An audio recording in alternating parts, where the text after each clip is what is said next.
if na-deny ka sa Japan visa, don't worry. Ito yung mga non-visa countries na feeling ko perfect alternative, especially if gusto mo experience similar culture and efficient transportation. Number 1, Taiwan.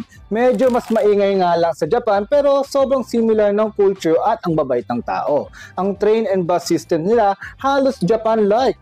Perfect practice ground para ma-prepare ka sa Japan trip someday. And the food, ang daming Japanese restaurants, especially sa Seamen area, parang nasa Japan ka na rin. Number 2, Thailand. Medyo parang Pinas vibes pero remove the stress, mas chill ang mga tao doon. Sa Sukhumvit area, sobrang daming Japanese restaurants and food stalls, kaya mabubusog ka doon. Train system, efficient din at mas mura ang Grab dito compared na mag-taxi ka sa Japan.